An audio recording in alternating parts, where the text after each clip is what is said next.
But maybe that's what And the you crazy wanna thing is, do, like, those are the but, jobs that are you know, being replaced Yeah, I now, know. which is a little bit of. I mean, I write about this all the time with AI and all this like job replacement and how it affects blue collar industry. I try to think like really far out. It served me very well to think in the future and see like how it could possibly play out, and not just like what is going to happen, but what the ripple effect would be. And you're already seeing the AI replacing people, like you just said, like in corporate. Everything always happens in corporate first. With any new technology or any new development, it's always in corporate first with testing and all that stuff. And you can already see in that, and they come right out saying that it was AI. It was caused by AI efficiency, so they don't need as much workforce or something like that. And a lot of it isn't the labor roles. A lot of it is white collar, Task-based, yeah, white collar task-based, stuff, like yeah. mid-level managers and all sorts of analysts and all sorts of things that basically AI can do in the snap of a finger. And my prediction is that right now there's a couple of phases of like any new technology where it like comes in, it's like it's new, it's integrated, it helps, and then it replaces. It's like we're in like that helpful phase. Like companies and these big corporations are figuring out like how exactly does this work. Like they're trying to reduce the error rate, below a certain percentage, and see like how it can really get integrated in their business before massive layoffs come. And those people that are using it and it feels more productive, it's increasing their output, they probably feel a little bit more safe because look at this, I'm using these new tools and I'm becoming more valuable. They don't even realize, in my opinion, again, this is my opinion. They could be outsourcing themselves. Now, yes, exactly. Yeah. But there is no fighting that though. That's the other side of the coin. You can't just say, well, I'm not going to learn this new technology or this AI development because I'm gonna fight the power. You'll just get replaced even quicker. Like you have to upskill to a certain degree, but you also have to be cognizant of what's coming. And so I look at that whole thing and I'm like, so you're going to see, again, my opinion, massive layoffs in the next year to 2 years when AI is fully integrated. These AI agents that are coming out that can create new agents to do work and stuff, because AI was kind of contained. Like a large language model like ChatGPT, people think that that's AI. It's not. That's not really like the AI that people are talking about. It's basically just like a glorified like search network. It just delivers information in a different way than before. But the real AI is these agents where they can go and they can do things outside of the box. And if they don't know how to do something, they can actually create another agent and they train that agent on how to do something else. And then they can take over workflows and they can go into your emails and they can search through websites and they can click and they can book and they can do all these things. They can code now. They can do all of these things. It's terrifying. Yeah, but so that's what's coming. That's why a lot of people are going to be replaced. But so then just to talk about the ripple effect, you can see I read about this a lot because I'm hot on this because I think this is a major disruption that's coming. People don't realize. So the people that are in blue collar, they think that they're never going to be impacted by AI. They are, but they are, and it's going to come from a couple different angles. One of the angles that people I don't think understand is that when these white collar roles are replaced, these people are going to need money and they're going to need cash. A lot of them are going to go into their own businesses and low barrier to entry businesses like power washing, like junk removal, like moving, all these things that don't require a license or skilled labor. The plumbers and the electricians will be safe for a little bit longer because there's a licensing period, there's an apprenticeship period. They'll still be safe, but there's going to be a lot more entrance into a market of low barrier jobs, handymen, painters, all these things, because they're going to need cash. They're going to need to provide for their family. They're going to need it quickly. They're going to need it where it's not a lot of startup. So I think you're going to see a lot of new entrants. And now those entrants coming from a white collar world where they already know this technology, they're way ahead. They understand market. This is going to be marketers. This is going to be analysts. It's going to be really smart people. Not saying that blue collar people aren't smart. But these people are very smart in the way that the world is working now, which is very tech-based. They're going to now become your competitor. And so then it comes back to the blue-collar guy who thinks that AI is not going to replace him and they don't want to learn it or learn how to integrate it in their business or anything like that. You're going to have these new people that are going to come in. They're going to use it to the fullest effect. They're going to be competing with you. They're going to be taking market share away from you through AI search and just understanding that better and how to do automations and follow-ups and invoicing and estimates and everything that reduces all the friction that a customer has with a business. How long does an estimate take someone to provide right now? With that, they're going to try to find all of those shortcuts to make that process frictionless, and that's going to be your competitor. They're going to take your market share. So now it's not AI, it's not a robot that's going to come and drive your truck and that's how you went out of business. It's someone that's using AI that's entering your market, that's taking market share away from you.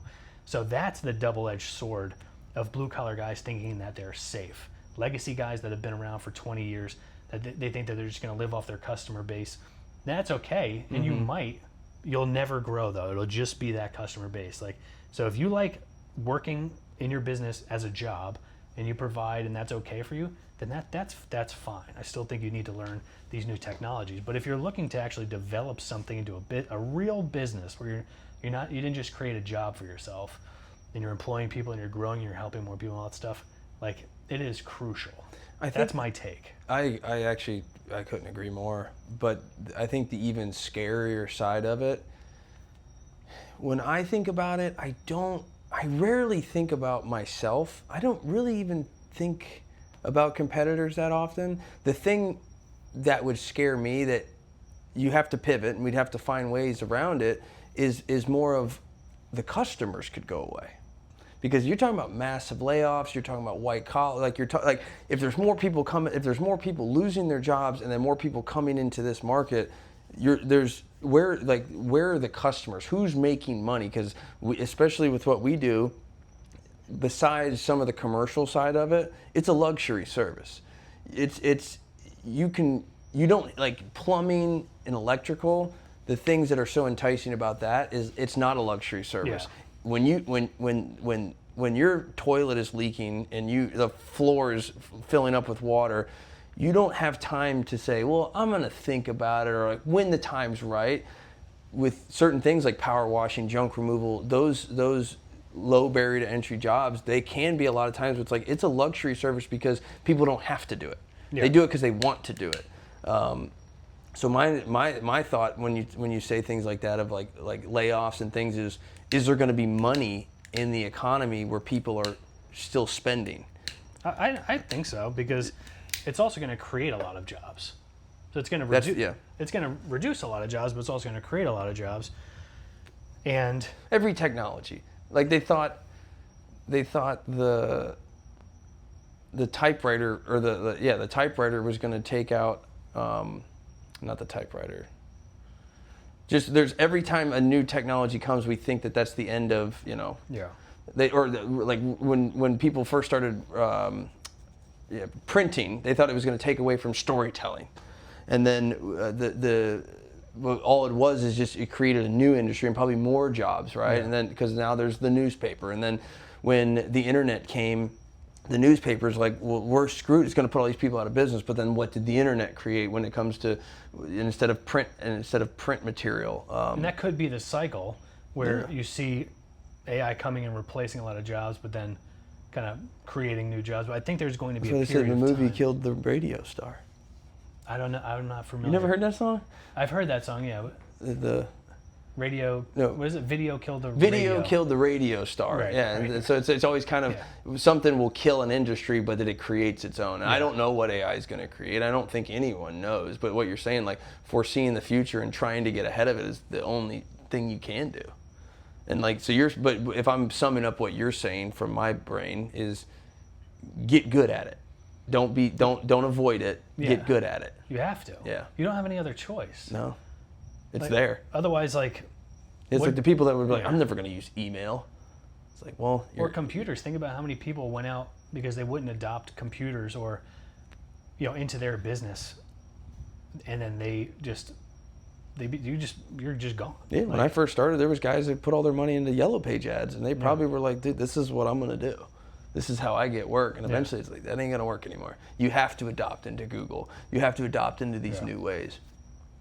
But yes, AI is scary for everyone, and everywhere you turn, it's all anyone's talking about. But I also think it's going to generate, this is not necessarily business, but I'm already noticing it, where if I see something, I can tell you instantly it was written by ChatGPT, and I don't read it. It's like my brain, because I know it was written by AI, it's almost like I don't even want to bother reading it, because I watch how fast it prints it, or how, like, if I ask ChatGPT or Claude a question, how quickly it gives me an answer.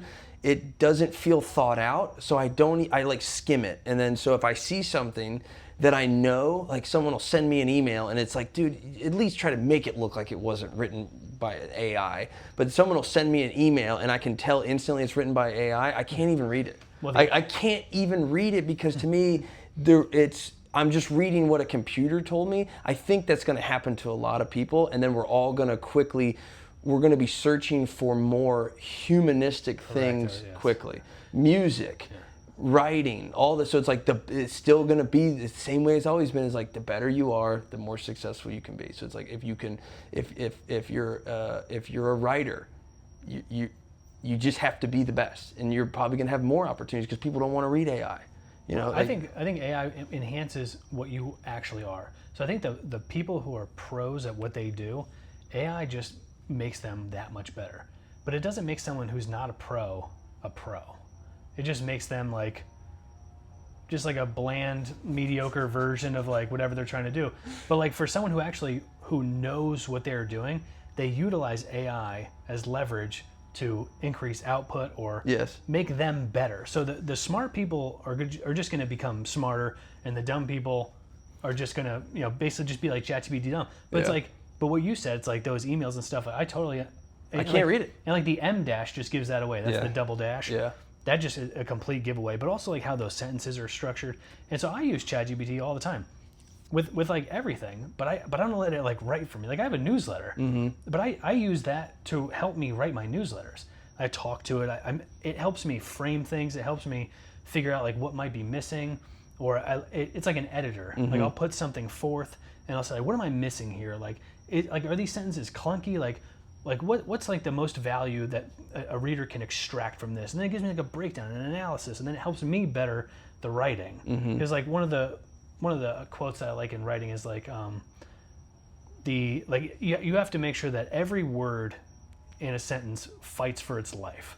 It's like the less you can write with a greater impact, like the better that writing's going to be. Like less fluff. Yeah, like just concentrated, just value. Like just like throwaway sentences like should never really be in writing unless this is like some long story, which I don't write. And another one was like some writer produced this book and it was really long, and he said to somebody, well, if I had more time it would have been shorter. And that's just like, that's a good, because so that's like how I use the ChatGPT. It's more of like a researcher, an analyzer, but what like, a time, all that kind of stuff. What a time to be alive, because you can go, I've seen it already, you go on LinkedIn right now and you will see someone will make a post and it's so clearly written by AI, and then there's 10 comments and it's all written by AI. So we literally have a social media platform that AI is making posts and then commenting on this post, and I'm supposed to sit there and read this and be like, wow, I really extracted value from this. It's just so ridiculous. But do you know the craziest part is that a lot of those accounts are literally AI. It's not someone who is... Oh, I'm thinking it's a person that's just using it. No, what's happening is they had this, I don't know where this statistic came from, but they analyzed the bots on the internet, and we've surpassed where there are more bots on the internet than there are actual people. So it's a lot of it's bot to bot. Like, do you think a bot knows a bot? I don't know. Like, I would imagine that they do. Yeah. Like, do you think they have side conversations? like in the DMs? Like, what's happening? Like, can you believe Let's set a lunch meeting. These real people actually think that we're real, like, we're doing a good job. Like, two bots just get together. Because it's crazy. Like, there are bot accounts that are obviously created by humans, but they are run just by AI. And they respond. And, like, that's a big thing with a lot of these new technology. Like, there's like a new app, like every hour there's like some new AI app, and it's just so overwhelming. And so my advice to anyone... It's the bubble coming. Well, it's everything like that right now. Yeah. I don't even mean bubble, I just mean that everyone's throwing into it, but in the end, what's going to happen is like a few things are going to arise from all of it, and the rest of it's going to be dog shit. So my advice to anyone looking for AI is to understand it at a fundamental level. Understand what it actually is. And this way you'll understand what these new apps are, because they're all using the same technology. It's just coded a little bit differently, or it's programmed to do things a little bit differently. But it's all using this relatively the same underlying technology. So if you can just understand AI at a fundamental level, you'll be better to understand these apps and how they can work for you and in your business. Yeah, I mean, in the end, you're basically saying adapt or die. Yeah. And it's always been that way. Always. Yeah, you cannot get lost in the old way. And right now, if you want to adapt, this is the changing environment. Because in 2022, this wasn't a thing, and just 4 years later, it's everywhere. So adapt or die. It's literally it's going to be that way for every industry, whether you're hauling junk, or you're a lawyer, or I mean, it doesn't matter where you're at. You have to adapt or die. It has to be integrated in your business in some way to eliminate, basically to increase efficiencies, which will increase output, and eliminate the things that don't actually need to be done so that the humans can work on the things that only they can do. That's like really what it comes down to. Yeah, and I think so that, this too, things are going to show themselves. So this is now, it's going to be more important to be the best possible leader you can be. Like there's all these things are going to matter. The human element of business is going to matter more than ever now, I believe. Yeah. Because AI is going to become so integrated, and eventually it's going to be so integrated into our lives that the only thing that you can really differentiate from one place to the next is the human element. Yeah. Whatever that may be. Like a person's agency is going to mean way more than it ever has. So if you're running a business, you need to focus on, yes, adapting to what's coming, but also honing your skills. Like be the best leader you can possibly be, because you're not going to be able to hide behind it. Yeah. Because everyone's going to have all your tools and all the tricks and all the everything, because it's all coming. They're all available, and it's very inexpensive. Like, and that's technology too. Like, AI's been around for a very long time. Like, I think ever since the 80s or so. It used to be called like cybernetics, and it turned into like artificial intelligence. But Skynet. It's been around for a really long time. Skynet? Skynet. I'm not sure what that is. I'll have to look that up. But that's from Terminator. Come on, man. Oh, listen. When I told you a long time ago that I don't watch TV, you don't know what Skynet is? No, I don't know. You've never seen Terminator? I know Terminator, but like that was because the whole thing in Terminator was AI. That's the thing that was programming the robots? Yeah. Oh, interesting. And they eventually, it was kind of in a scary way. I don't even know that I've thought about this, but in a scary way, they were almost explaining what was happening right now, where eventually the humans gave in to the technology because it was so convenient for them to eventually they gave all the will away. And then Skynet at the time basically took over and then was like, now you guys are just in the way. So you eventually give the will. It's like, yeah. So maybe you should fight AI. Maybe you should fight it. Like physically? No. Well, yeah, no. Like, don't let it take over everything. Well, there's like everyone's ads look the same now. Like it's so obvious when not my ads, not Atomize. Oh, I don't. What's that? That's my digital marketing company. Good for you. Well, like when I see people, it's like if you have a Chat GTP or AI generated image, and then like the copy is AI. I'm just thinking it's going to drown out so quickly. Yeah. It's more than ever right now, be original. Be original. And put your face out there, which is what we talked about in a previous episode. Be that front-facing founder of your business. Yep. Be personable. Put yourself out there. That's hard to do. It is, but you have to do it, though. Yeah. Because people want to... I mean, I don't know if you guys follow, or if you follow my social media, but I was shaking my ass yesterday. I saw that. That was recent. That was posted yesterday. You had a lot of people were shaking with their rumps. Yeah. I saw that. Got to be original, man. I like it, and humor is very memorable. But you have to do it, and that's like one of the ways of building relationship. Is like people now know the company deeper than the company. They know the actual founder, the person, and they develop that relationship, and then it becomes less of surface, less transactional. It's very important. It was important then, but it's way more important now. I agree. Be original. Yeah.